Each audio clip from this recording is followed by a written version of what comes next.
Pues muy bien. A partir de este momento vamos a estar trabajando entonces sobre el tema 6 de la asignatura, el cual aborda las herramientas de regresión y clasificación, solo que desde el enfoque de los árboles de decisión. Bien, va a ser una de las herramientas de Machine Learning que vamos a estar viendo en la asignatura. Y el día de hoy vamos a dividir, digamos que, los conceptos relacionados a esta herramienta en tres pilares fundamentales. Y viéndolo como una herramienta de regresión y clasificación, vamos a hablar de conceptos fundamentales de construcción y conceptos algorítmicos. Vamos a hablar de criterios de división. Vamos a estar ejemplificando el índice de Gini. En cuanto a ganancia de información, va a quedar como estudio individual esos cálculos, verán que son bastante simples.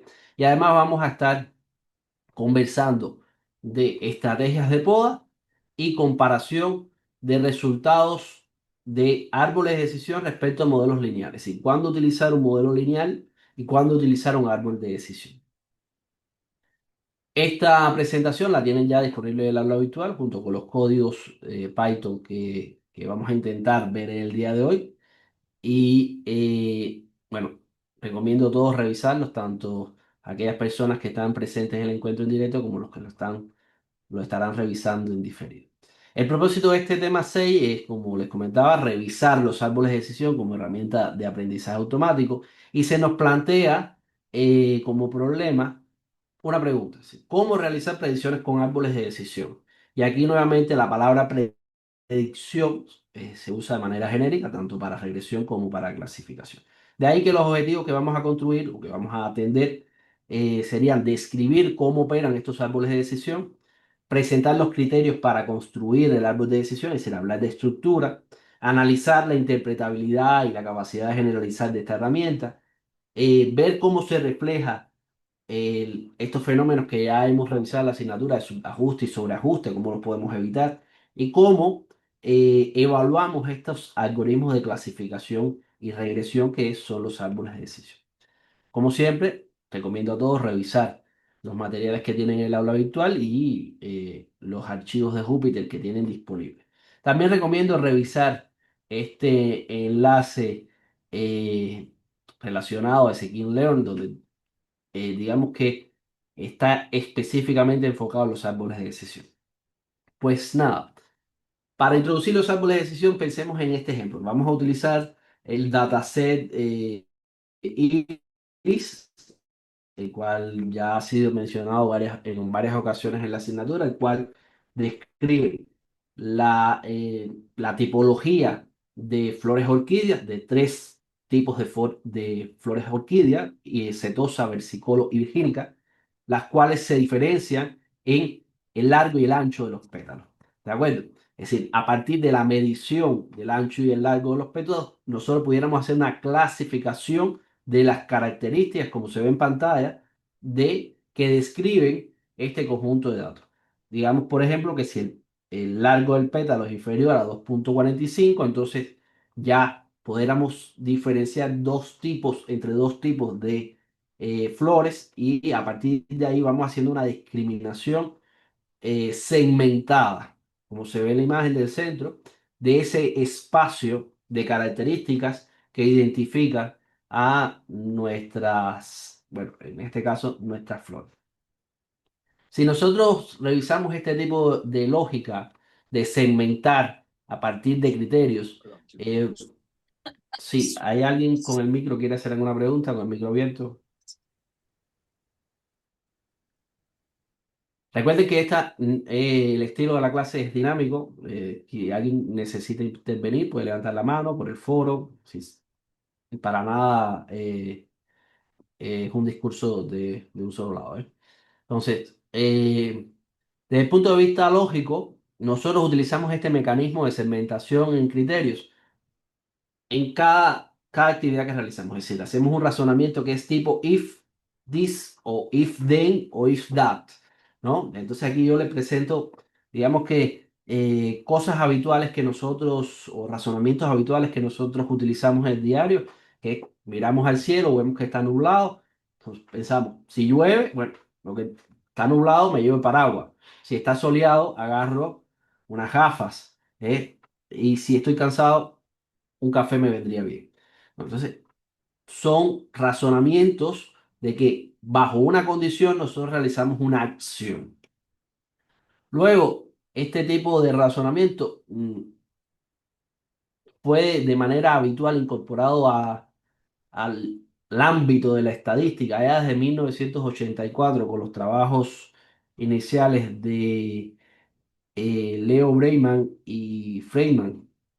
Hay otros también, es decir, está Ochen y Stone, pero es un trabajo bien conocido donde se incorpora la metodología CAR, que no es más que Classification and Regression Tree, es decir, el uso de esta lógica para clasificación y regresión que se incorpora al área de aprendizaje automático, pero que tiene su origen en la estadística, así como sabemos, en fin en cuenta, la IA no es más que matemática aplicada, razonamiento lógico y matemática aplicada, y ya desde 1984 comienzan a utilizarse este tipo de herramientas. Por supuesto, CAR no es el único, perdón, el único tipo de árbol de decisión o de mecanismo de árbol de decisión que existe. Tenemos otros como el ID3, que es el Induction Decision Tree, o el C4.5, que está basado en ID3, y que en fin en cuenta son mejoras que se le van realizando a este tipo de algoritmos de clasificación a partir del uso de diferentes criterios de división, por ejemplo, utilizando el índice de Gini o la razón de ganancia o la ganancia de la información, pero que además también se diferencia en la naturaleza de las variables de entrada. Digamos que CAR permite tanto variables categóricas como numéricas, pero hay algunos dedicados solo a variables categóricas y otros a variables numéricas. Y además se diferencian en las estrategias de poda. Es decir, recuérdense, bueno, más adelante vamos a estar hablando de poda, pero poda es la manera en que vamos a controlar, una de las maneras en las cuales vamos a controlar el sobreajuste o el sobreentrenamiento de nuestro algoritmo de clasificación o de regresión basado en árboles.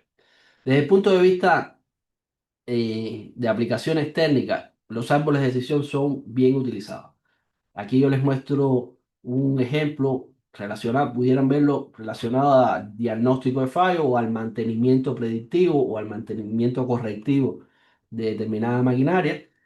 Específicamente estamos hablando de un motor eléctrico, donde se consideran tres posibles causas para el paro de ese equipo: una falla eléctrica, una falla mecánica o el motor puramente quemado. ¿De acuerdo? Y vean cómo a partir de determinar estas tres posibles causas, podemos describir o generar un árbol de subcausas hasta llegar al origen que, que provoca el evento de la parada del motor eléctrico, es decir, el motor no arranca. Si nosotros pensáramos en poda y quisiéramos un poco ejemplificar qué es poda, nosotros pudiéramos pensar en que si nuestro motor no arranca y visualmente logramos identificar que no se trata de una falla mecánica, poda no es más que eliminar un segmento de este árbol y mantener entonces causas que son más probables, y segmentos donde consideramos que el origen del problema se encuentra de manera más probable, ¿no? Entonces, bueno, en este caso se trata de un motor eléctrico, como habíamos dicho, que hay tres posibles causas: falla eléctrica, falla mecánica y motor quemado, donde si hacemos un recorrido del árbol, veremos que nuestro motor eléctrico no arranca debido a que el motor está quemado, y en realidad las causas que dan orígenes se deben a una temperatura elevada. Es solo para intentar ejemplificar un caso real. Ahora, veamos esta estructura en un ejemplo más simple, ¿no? Primero pensemos en un árbol de clasificación. Como sabemos, vamos a tener clasificación y regresión. Y un árbol de clasificación, la diferencia entre un árbol de clasificación y uno de regresión está en la variable respuesta, es decir, la salida que nos proporciona el árbol de decisión. Todavía no estamos hablando de estructura, vamos a hablar de salida. La salida en un árbol de clasificación es una variable cualitativa o categórica, es decir, hay un sí o un no en nuestra respuesta o un 0 o 1. Pudiéramos pensar también en una respuesta binaria. Este ejemplo lo que trata es de ejemplificar una situación donde decidimos jugar tenis y para eso nos aportan información meteorológica del día. Si es un día nublado, si es un día lluvioso, si está soleado y a partir de estos criterios, nosotros podemos decidir si podemos pasar el día completo jugando tenis o no. ¿De acuerdo? Desde el punto de vista de regresión, la diferencia en nuestro árbol de decisión estará nuevamente en la variable respuesta. Se tratará de una variable cuantitativa, es una variable continua, donde noten que la pregunta de nuestro árbol de decisión, la que da origen al algoritmo, al problema que estamos trabajando, ha cambiado. Ya no estamos hablando de que si puedo pasar todo el día jugando tenis, sino están preguntando cuántas horas puedo jugar al tenis. ¿De acuerdo? Y aquí entonces nuestra variable se convierte en una respuesta cuantitativa. Desde el punto de vista de ventajas y desventajas y usabilidad de los árboles de decisión, lo primero que hay que resaltar es que, como ven, es una estructura muy simple, que es fácil de construir, de interpretar, de visualizar, que nos permite seleccionar las variables adelante, pero que además nos va a permitir trabajar con datos faltantes, sin manejar, eh, llegar hasta cierto nivel al menos con nuestro árbol de decisión o hasta ciertos nodos, aun cuando tenemos datos faltantes. Sin embargo, estar sujeta al sobreajuste. Así, puede sufrir de sobreajuste o estar influenciado por outliers cuando tenemos árboles muy profundos y es una herramienta también en realidad más pensada para clasificación que para regresión. ¿De acuerdo? Estos dos puntos, es decir, el sobreajuste y la influencia de los outliers, está muy relacionada con la construcción del árbol de decisión. Italo, se pudiera utilizar IBM para el uso optimizado y visual de los modelos de IA. Bueno, Italo, no entiendo a qué te refieres con utilizarlo. Puedes utilizar cualquier herramienta de IA según el contexto, no te tienes que restringir a que veas el curso. Pero para la actividad uno, si tu pregunta está relacionada a la actividad uno, eh, tienes que trabajar sobre el archivo que se te proporciona. ¿De acuerdo? Bueno, continuamos. Por acá, bueno, si utilizamos los árboles de decisión dirigidos a un problema de regresión, por ejemplo, pues será una herramienta que no estará sujeta a este número de supuestos estadísticos o tan rigurosos como los que debía cumplir la regresión lineal. Recuérdense que habíamos visto normalidad, homogeneidad, linealidad, si eran supuestos que deberían cumplir los algoritmos de regresión lineal y que no son necesarios para los árboles de decisión. Además, un árbol de decisión, como vimos en el caso de CAR, va a permitir trabajar tanto con datos numéricos como categóricos y con información de ambas naturalezas, y nos va a permitir manejar relaciones no lineales entre variables explicativas y dependientes, así como tener múltiples salidas. Sin embargo, nuevamente debemos prestar atención a la complejidad de nuestro árbol de decisión. Aquí nuevamente aparece entre líneas el término de sobreajuste, de poda, de falta de interpretabilidad cuando tenemos un árbol muy grande, ¿de acuerdo? Es decir, la pérdida de información eh, es importante cuando no logramos manejar estas situaciones en un árbol de decisión. Ahora veamos los conceptos fundamentales. Si ya tenemos una idea muy general y veamos cómo denominamos cada parte del árbol de decisión. Un árbol de decisión va a partir de un nodo raíz que da origen a la pregunta, como vimos, si jugamos tenis todo el día o cuántas horas puedo jugar tenis. Vamos a ver un ejemplo de cómo a partir del índice de Gini se determina la variable que está en el nodo raíz. Además de eso, vamos a tener los nodos intermedios que serán las divisiones fundamentales que se realiza en cada punto en función de las preguntas que se establecen o los criterios de división que se establecen. Y las ramas serán, digamos que, bueno, como un árbol, será la unión entre los nodos terminales, los nodos intermedios y los nodos raíz. Los nodos terminales, que también se denominan hojas, nos darán información del valor objetivo que se le asigna a nuestra clase. Como ven, esta flecha en vertical nos indica la profundidad de nuestro árbol de decisión y como habíamos platicado hasta ahora, a mayor profundidad del árbol de decisión, bueno, comenzamos a perder eh, esa ventaja de visualización, de simplicidad y podemos comenzar a caer en situaciones de sobreajuste.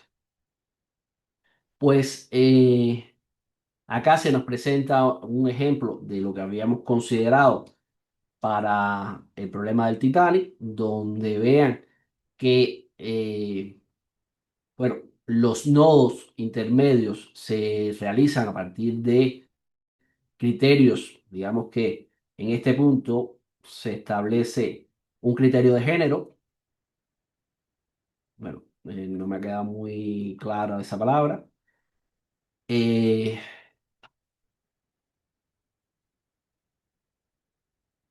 Se establece el género, si son hombres o mujeres, y luego en cada una de estas categorías se puede establecer un criterio, por ejemplo, para los hombres de edad, supongamos que edad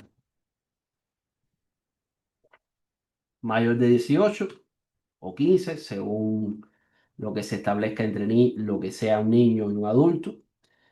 Y por el lado de acá pudiera ser otra variable, no, o otro criterio a partir de una variable pudiera ser valor de boleto. ¿De acuerdo? El valor del boleto por encima de un cierto número nos pudiera indicar de que estos pasajeros que se han clasificado como mujeres pertenecen a la primera o segunda clase de pasajeros de titanio, pertenecen a la tercera eh, clase de él. Por supuesto, aquí estamos viéndolo fundamentalmente como un problema de clasificación, ¿no? En un problema de clasificación, para la salida del valor predicho de nuestros árboles se considera, en cada nodo se considera la moda. ¿Ok? Para el caso de la regresión se utiliza la media en cada nodo. Luego, en la construcción del árbol de decisión, nosotros vamos a tener que tener en cuenta una serie de pasos. Si hay algunos pasos, como ven, los que están marcados en azul, son pasos que ya conocemos de manera general, los vamos a tener que aplicar en todo problema. Eh, eh, y lo hemos platicado en conferencias previas. Si vamos a partir de definir qué es lo que queremos hacer, si vamos a enfrentar un problema de regresión o un problema de clasificación. Luego vamos a tener que identificar las variables explicativas o los factores que más influyen a partir del análisis exploratorio y recopilar los datos de las variables implicadas que vamos a utilizar. Posterior a esto, entonces, aparecen los pasos relacionados a la construcción del árbol de decisión. El primer punto sería considerar la división, es decir, cómo particionar nuestros datos en nodos usando determinados criterios. Si hablamos de programación, estos criterios simplemente es introducir el tipo de criterio, seleccionarlo en esa línea de código que estamos utilizando. Vamos a tener criterios como el índice de Gini, la entropía, la ganancia de la información, la reducción de la varianza. Nosotros vamos a referirnos en esta actividad fundamentalmente al índice de Gini. Bien, y vamos a calcular, vamos a ver cómo se dividen, cómo se seleccionan los nodos a partir del índice de Gini. Otro criterio que debemos tener en cuenta en la construcción del árbol de decisión es el criterio de parada. Es decir, cuándo detener el crecimiento de ese árbol de manera tal con nuestros criterios y al menos se limite es decir, el crecimiento no aumente si no hay una mejora mínima al menos. ¿De acuerdo? Y luego realicemos un proceso de poda para simplificar esos nodos irrelevantes que pudieran aparecer de manera tal de reducir el sobreajuste y mejorar la generalización. Estos son tres pasos o tres aspectos que debemos considerar en la construcción de un árbol de decisión. Para evaluar el rendimiento del árbol de decisión, nosotros ya hemos visto en las conferencias pasadas que podemos, si estamos trabajando con regresión, bueno, tenemos el error cuadrático medio, tenemos el índice R cuadrado, si tenemos determinados criterios que nos hablan de calidad y de métrica, y que estos criterios de regresión nos son útiles fundamentalmente al comparar dos herramientas de regresión o diferentes hiperparámetros para nuestra, es decir, el impacto de ajustar esos hiperparámetros en la misma herramienta de regresión. Y si estamos hablando de clasificación, bueno, ya sabemos que debemos construir una matriz de confusión y a partir de esa matriz de confusión podemos extraer determinadas métricas como el recall, la precisión, pero además también contamos con otras como el área bajo la curva y la curva RO como mismo de manera más simple, ¿no? Entonces, pensemos en los criterios de división, que es el primer punto. La realidad es que no hay un consenso universal sobre cuál criterio de división es más adecuado. Nuestro problema puede funcionar muy bien con el índice de Gini o puede funcionar muy bien a partir de la entropía. De ahí que se recomienda, enseña te doy la palabra, Lore. Se recomienda hacer una evaluación de los diferentes criterios de división y quedarnos con aquel que mejor resultado nos da. Adelante, Gloria. Profe, buenas tardes. ¿Qué No. mide el índice de Gini exactamente? Pues la pureza en la división. Si le vamos a echar unos números, esta pureza en la división está relacionada un poco al concepto de error. Es decir, cómo al momento de seleccionar los datos no nos equivocamos tanto en esa división. Justo ahora vamos a ponerle un poco de ecuaciones matemáticas y de demostraciones. ¿De acuerdo? Gracias, Gloria. Ok, gracias, profe. Pues entonces, pensemos primero en la ganancia de información. La ganancia de información es la diferencia entre la entropía del conjunto de datos del nodo actual y la entropía de los subconjuntos en la prueba. Es decir, la entropía lo que nos mide es la dispersión de los datos en cada uno de los nodos. Y este se calcula a partir de la frecuencia relativa de cada clase, el conjunto de datos, y tiene esta pequeña formulita, ¿no? En el aula virtual, en el material que ustedes tienen en el aula virtual, hacen una descripción bastante detallada de la ganancia de información, con lo cual yo no he insistido tanto en esta presentación. Sin embargo, sí creo que deberíamos platicar un poco más el índice de Gini, que es uno de los criterios más utilizados para la división del árbol.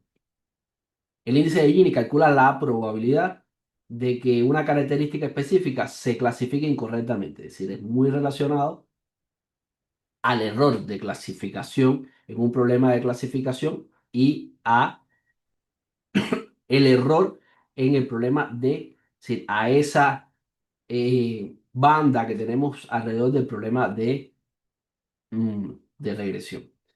Por otro lado, Gini, como ven, respecto al cálculo anterior, es mucho más fácil de calcular. Tiene solo en cuenta la frecuencia relativa de cada clase y no es más que la diferencia entre uno, es decir, si pensamos en un problema de, de clasificación, y estamos hablando de probabilidad de clasificar incorrectamente, esto no sería más que el accuracy. Si pudiéramos asociarlo, Gini, como un criterio similar a la accuracy cuando hablamos de clasificación. ¿De acuerdo? Y del lado acá tendríamos el error o la frecuencia relativa del error para cada clase clasificada. Para ejemplificar un poco ese índice de Gini, vamos a pensar en este árbol de clasificación que habíamos utilizado antes, donde se nos preguntaba si podíamos jugar al tenis teniendo en cuenta algunas características meteorológicas del día. Es tres variables específicas, donde teníamos el tipo de día se podía clasificar como soleado, nublado o lluvioso, y además teníamos información sobre si el día soleado, cuál era el nivel de humedad en ese día soleado y cuál era el nivel de viento en un día lluvioso. ¿De acuerdo? A partir de esas características, pues nosotros podíamos decidir si jugar o no al tenis. Vamos a construir para este ejemplo el índice de Gini. Si tenemos tres variables, aunque supuestamente ya nos dan la respuesta, nosotros tenemos que decidir qué variable vamos a colocar en el nodo de origen. Si tenemos tres variables, ¿cómo sabemos que acá tenemos que colocar tipo de día y no humedad o viento? ¿Sí? ¿Por qué esta estructura? Pues eso nos va a decir el índice de Gini. Bien, para calcular el índice de Gini, bueno, nosotros tenemos esta fórmula donde tenemos que calcular la frecuencia por cada uno de los nodos y por cada una de las variables. Y para eso para ejemplificarlo y no tener que realizar el cálculo para cada una de las tres variables, vamos a utilizar la variable viento, es decir, una variable diferente a la que se nos presenta en el nodo origen. Vamos a utilizar la variable viento y vamos a ver que la variable de viento es un viento débil, las dos subcategorías. Y además tenemos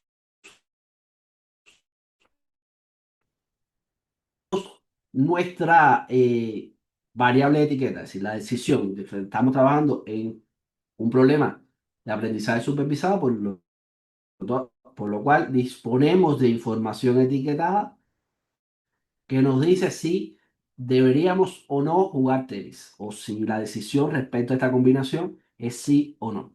Entonces, para analizar la variable viento, nosotros lo primero que vamos a hacer es contabilizar por cada una de las categorías fuerte o débil, emitimos con respuesta negativa y cuántas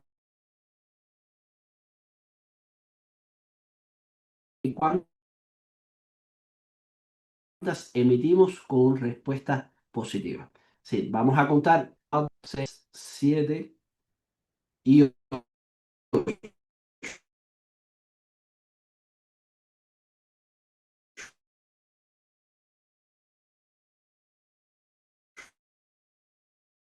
bien, ese es el número de observaciones. Se nos aparece aquí. Vamos a estar construyendo algo similar a la matriz de confusión, pero verán que hay que hacer algunos cálculos adicionales.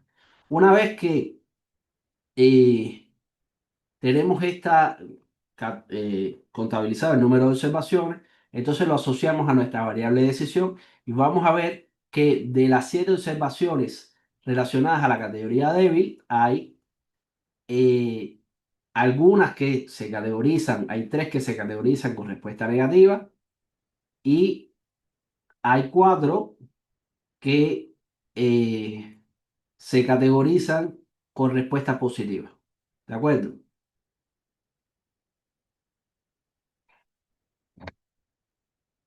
Y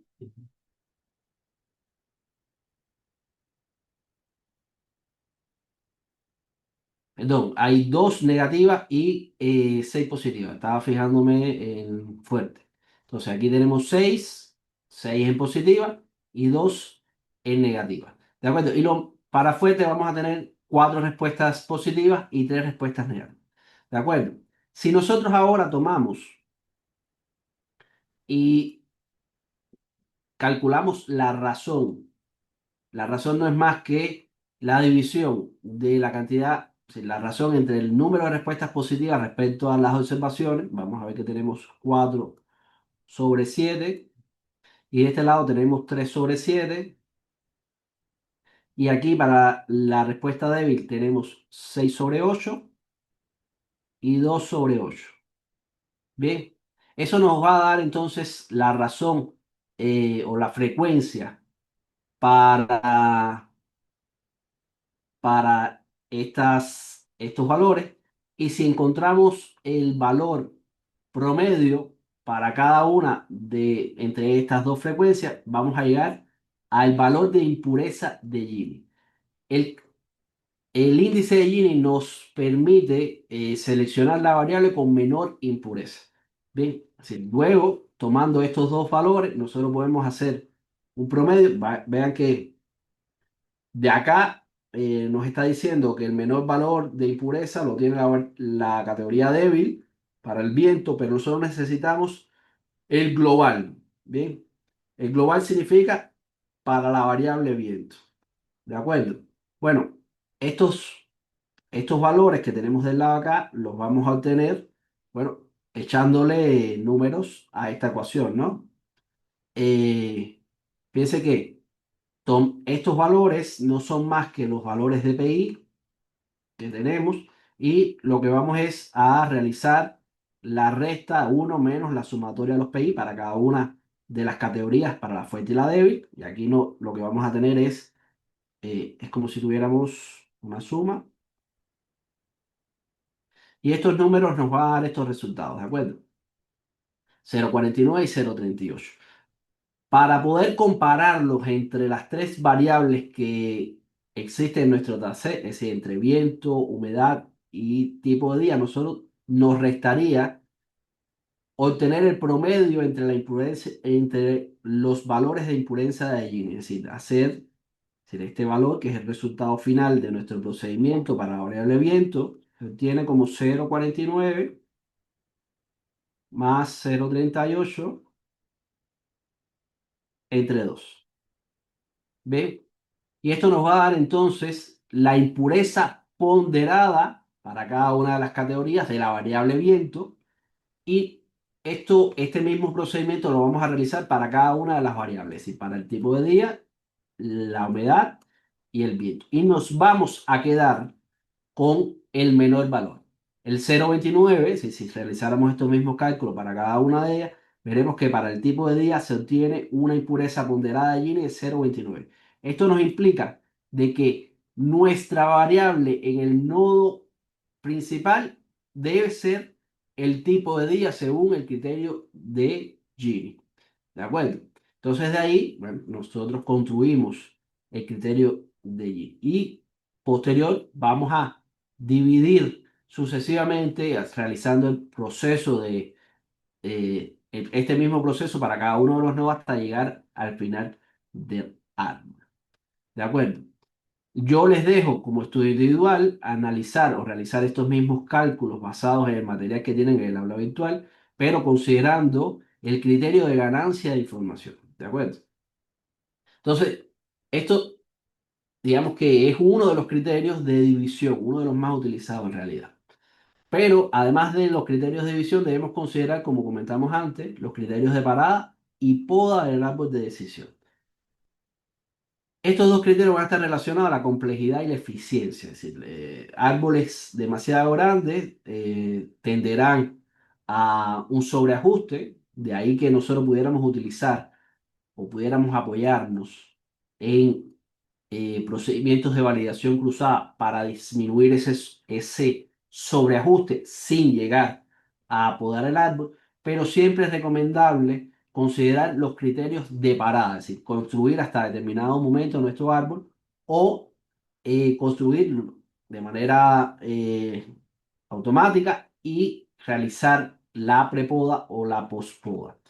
Para considerar estas informaciones, es decir, estos dos procedimientos, nosotros podemos tener en cuenta la curva de validación, es decir, graficar nuestro modelo respecto a la profundidad, es decir, a medida que aumentamos los nodos, verificar cuál es la precisión de nuestro modelo.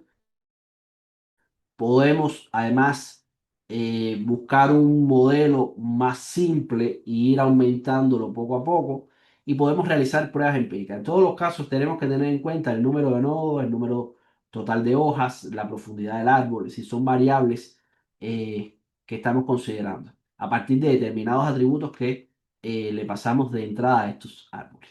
Desde el punto de vista de los criterios de parada, adelante, Gloria. Profe, ¿la profundidad del árbol tiene que ver en el número de variables que estemos analizando?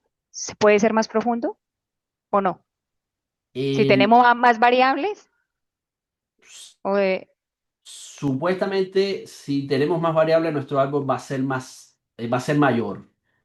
ajá, Pero nosotros pudiéramos tener un árbol podado que nos da un resultado mejor independientemente del número de variables. Es decir, reducir las variables en la entrada de un algoritmo siempre que ajá, no perdamos información nos va a mejorar el desempeño.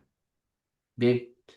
ok. Eh, Una vez que nosotros realizamos el estudio de estas son las variables adecuadas, las que vamos a utilizar en la entrada, todavía tenemos la oportunidad de podar, es decir, de simplificar nuestro árbol de decisión de manera tal de que no caiga en un sobreajuste, bien, para un número establecido de entrada. ¿De acuerdo? Ya al Ok. momento que usted empieza a trabajar, ya se supone que usted está trabajando con las variables que necesitas en la entrada y usted hizo un análisis de correlación y eliminó y tin, tin, tin, tin, y dice, ya esto es, yo creo que aquí está toda la información que yo necesito para mi algoritmo. Y ahora es trabajar sobre el algoritmo. ¿De Profe, acuerdo? y qué métrica debo de tener en cuenta para saber hasta qué momento yo no como que exista ese sobreajuste, no puedo dar más? O sea, ¿qué métrica? ¿Por cuál métrica se basa uno ahí en eso? En realidad, así, cuando hablamos de la palabra métrica es la salida del desempeño. Y ahí tenemos lo que vimos en la clase anterior de error de clasificación, precisión, etcétera. Si usted pudiera considerar de que a medida que usted adiciona nodos, su error de clasificación o su precisión o su recall no mejora. Y usted pudiera hacer un gráfico, no he incluido ninguno del lado acá, utilizo este espacio. Imaginemos que tenemos un gráfico acá donde es un gráfico muy similar al que se hace en las redes neuronales, donde tenemos el error y vemos que nuestro error empieza a disminuir con el entrenamiento. Bien, ese entrenamiento o esa construcción del árbol de decisión, pensemos que estos son nodos que estamos adicionando, o hojas, es decir, estamos construyendo un árbol más grande. Sin embargo, a partir de determinado valor, nuestro error no disminuye. Por tanto, yo me pudiera quedar quizás con un árbol más pequeño y obtener el mismo error. ¿De acuerdo? Eso es una manera de hacerlo y está utilizando una métrica. Ahora, en cuanto a criterios a considerar para evitar el sobreajuste, pueden deberíamos considerar la profundidad máxima, por ejemplo, limitar el número de divisiones, considerar la mejora mínima, que es un ejemplo similar al que le he mostrado en el gráfico. Pudiéramos además pensar cuál es el número mínimo de instancias para la división de un nodo, es decir, cuántos ejemplos hay disponibles para dividir o realizar la división de un nodo, aunque por lo general este criterio es de los menos utilizados. Y además se puede considerar también la finalización de las variables. Es decir, tiene igual peso las dos variables y, por tanto yo me detengo un paso anterior. Por ahí lo pudiéramos atacar. ¿De acuerdo? Además de eso, bueno, espero con esto haber un poco respondido tu pregunta, Gloria. Sí, profe, claro, claro, muy amable. Muy bien. Por acá me pregunta Italo. Docente, ¿alguna metodología o procedimiento relevante para utilizar modelos de IA? Y tal, sigo sin entender a dónde te quieres dirigir con la pregunta. Te pido por favor que si quieres Docente, ¿qué tal? profundices Buenos en días. el foro. Sí, no, le comentaba rápidamente para no interrumpirle su clase. Lo que pasa es que yo también he visto un poco estos temas, ya los he visto en pregrado. Y yo he hecho investigaciones, entonces por eso es que le pregunto que hay una herramienta que se llama IBM SPS Modeler. Ya es una muy buena Ujú. herramienta donde a mí me ayudó bastante ver la parte del entrenamiento, toda esa parte que se realiza, ¿no? Para trabajar con los modelos, ¿no? Por eso es que les comentaba, ¿no? Porque ahí lo ves de una manera más visual, más optimizada, te ayuda para poder obtener también, hacer comparativos con el entorno visual y con la parte del modelo en sí en script, ¿no? En código. Y la otra consulta Pues muy era, bien, me lo anoto y tal. Y sí, te muy agradecemos buena por ese herramienta, esta aporte. herramienta En realidad de no tengo SPS. experiencia con esa herramienta, pero según la plataforma que estés utilizando, bueno, podrás, si utilizas MATLAB, Python, C++, otras ya plataformas más integradas como estas que estás mencionando eh, puedes tener, digamos, determinadas facilidades. Por supuesto, esto depende del tipo de problema que estás trabajando, si estás trabajando en R, si estás trabajando en un lenguaje más familiarizado, pero de cualquier modo te agradecemos ese aporte y lo revisaré a ver si podemos de alguna manera incorporarlo al curso más adelante. Y es interesante, docente. Y lo último, nada más que ya para no interrumpirle, lo que pasa que yo siempre que he utilizado esto, he utilizado metodologías como yo utilicé KDD y CRISDM, no lo llegué a utilizar mucho esa metodología. Por eso es que le preguntaba ahí, ¿no? O sea, ¿qué metodología o procedimiento, o sea, a mí necesito utilizar para poder eh, utilizar cualquier modelo de inteligencia artificial? Porque si yo utilizo KDD, son como cinco o seis fases, son fases. Pero el modelo, por ejemplo, de inteligencia artificial está más o menos en la fase número 4. Pero entonces, ¿qué tipo Sí, de metodología aquí para yo quiero utilizar, por ejemplo, árboles de decisión? ¿Qué es lo primero que tengo que hacer? O sea, ¿cuál es el procedimiento? ¿Cuál es la secuencia? si te vas a las conferencias que hemos visto antes, verás que estamos utilizando un esquema de KDD muy similar en 5 fases, donde tenemos el trabajo con el dataset, luego tenemos la etapa de preprocesamiento, que incluye el filtrado, incluye el análisis exploratorio de los datos, y luego tenemos entonces eh, la parte algorítmica y de evaluación. Pero también puedes utilizar un CRISDM. Son maneras de formalizar metodológicamente las etapas de un proyecto de Machine Learning. ¿De acuerdo? Si mi memoria no me falla, en la segunda o tercera etapas también vimos un diagrama, en la segunda o tercera conferencia también vimos un diagrama de pasos que pudieras considerar. Bien, pero está al criterio del especialista. Ok, muchas gracias, docente. Muy bien. Pues entonces continuamos. Acá, respecto a los criterios de poda, la poda no va a ser más que aquellos procedimientos que realizamos para buscar o intentar reducir la complejidad del algoritmo, evitar caer en un sobreajuste, mejorar la interpretabilidad, incrementar la generalización. Y podemos tener dos estrategias. Podemos fijar el tamaño máximo de nuestro árbol de decisión, esto es lo que se conoce como prepoda o prepruning, o podemos realizar un proceso de construcción del árbol y luego eliminar las ramas o nodos innecesarios y involucrando los procedimientos de validación cruzada en la pospoda, ¿de acuerdo? De esa manera nos ayuda muchísimo con el tema de sobreajuste. Por último, referirnos a los árboles de decisión, es decir, la comparativa entre árboles de decisión y modelos lineales, cuándo utilizar un árbol de decisión, cuándo no hacerlo.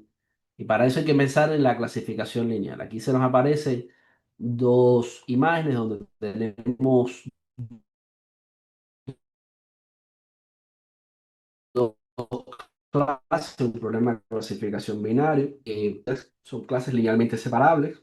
Eso significa que podemos trazar una línea para separar la clase marcada en rojo y verde, y vemos cómo en este tipo de problemas obtendríamos una clasificación perfecta utilizando un modelo lineal. Sin embargo, al utilizar un modelo de tipo árbol de decisión que segmenta el espacio de clasificación, vamos a caer en errores. Bien, por tanto, ante este problema de clasificación lineal, no es adecuado utilizar un árbol de decisión. Sin embargo, si nuestro problema se convierte en un problema no lineal, donde una línea o un hiperplano no me permite distinguir perfectamente entre las clases, bueno, noten cómo esta segmentación con los árboles de decisión nos resulta extremadamente útil. ¿De acuerdo? Entonces, antes de acabar, quisiera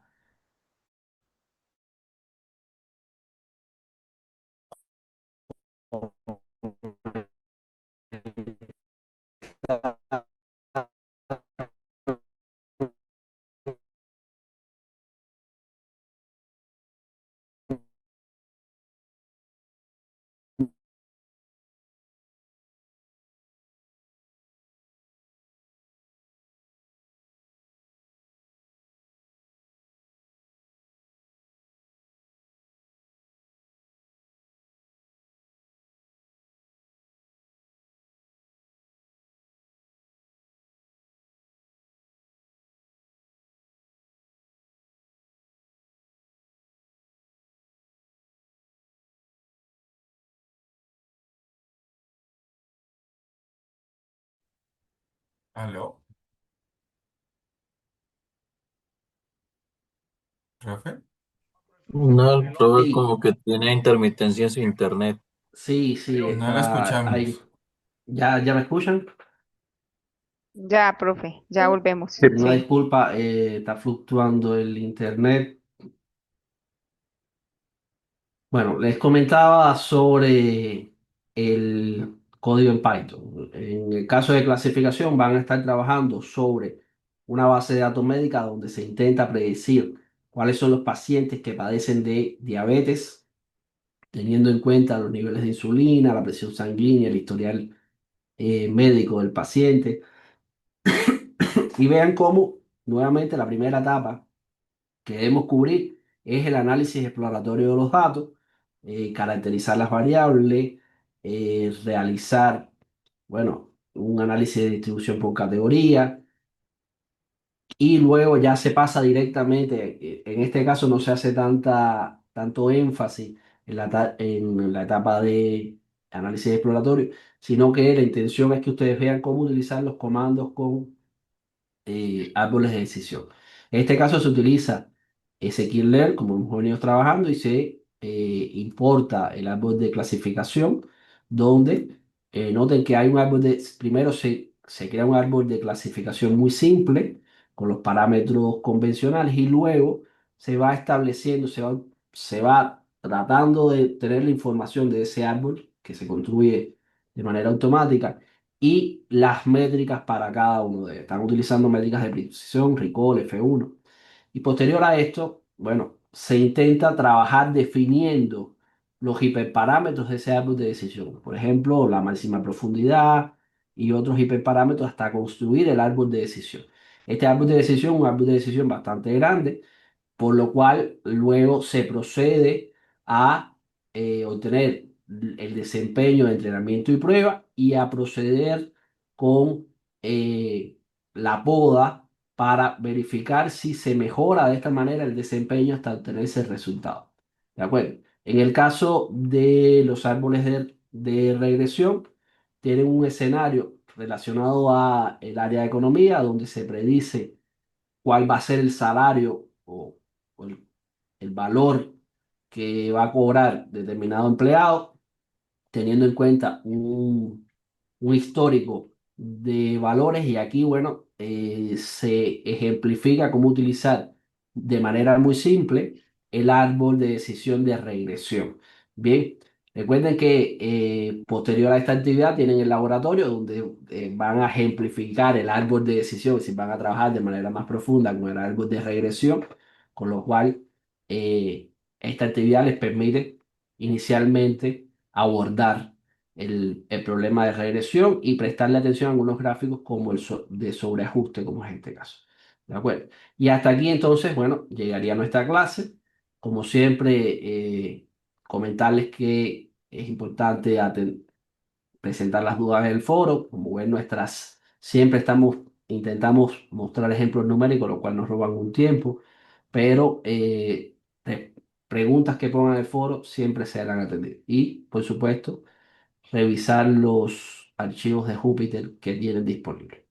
Entonces, agradecerles por estar el día de hoy y desearle a todos un excelente fin de semana. ¿De acuerdo? Gracias, profesor. Muchísimas gracias, profe, y a todos los Chao. compañeros. Gracias, Vale, profe. Gracias. Profe, buenas muchas tardes, gracias. A todos. feliz día. Gracias, profe. Skynet al ataque.